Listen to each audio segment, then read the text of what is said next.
foreign policy. What is your message to New Hampshire voters who might be weighing you against someone like Nikki Haley, who's a former governor, was a former UN ambassador? Why should they vote for you over?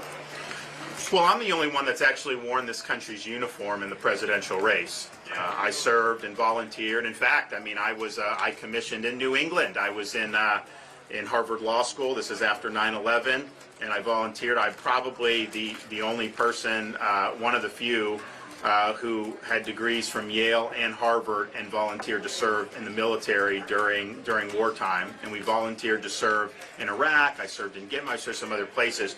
So I had an exposure to Middle East. I had an exposure to terrorism that was different than what any of these other folks have had. I also was on House Foreign Affairs for 6 years.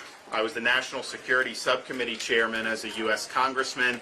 We were intimately involved in issues relating to Israel, to the broader Middle East, of course the Western Hemisphere, and then as governor, we have done missions across the world. I've done Israel, Japan, we've done South Korea, we've done London, and so we have really, really strong bona fides when it comes to that.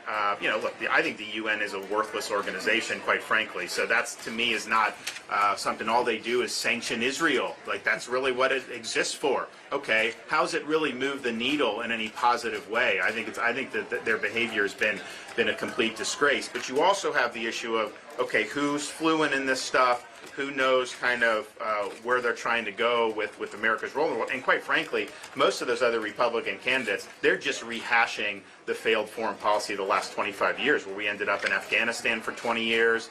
I served in a quagmire in Iraq. I don't think that they've updated their thinking so that we could have a more peace through strength foreign policy, but we're not getting dragged into indeterminate conflicts that don't end up with clear conception of victory. And we're going to actually be doing a good foreign policy speech coming up here in the next couple of weeks, and we'll let you know in advance of that. But I think our vision is really more consistent with a Reagan-type foreign policy rather than the more modern neoconservative kind of hyper-intervention policy. But you have that, and I think that approach is important. Then you have leadership and judgment. Who's actually been in the fire and actually had to make big, tough decisions and delivered when it counts? They have not had to do that. In fact, you know, a lot of times when they get heat, you know, they bend the knee.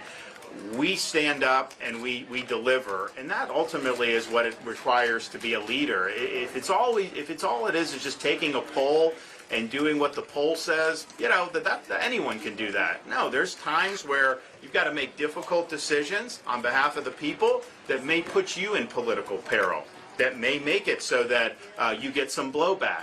But a good leader is going to see that through, and that's what I've demonstrated to do, particularly taking on elites and conventional wisdom. And we did that during COVID, and you know, now people look back, nobody makes a credible argument that we were wrong about businesses, about schools being open, opposing the COVID shot mandates, none of that stuff. I mean, we got those right, but we went into the teeth of elite opinion, of the bureaucracy, of a lot of corporate media, and took a lot of incoming as a result of that. But that's really what it's all about. I mean, do you have the mettle to be a strong leader? And that's what we've shown, and I don't think anyone else has been able to deliver like we have.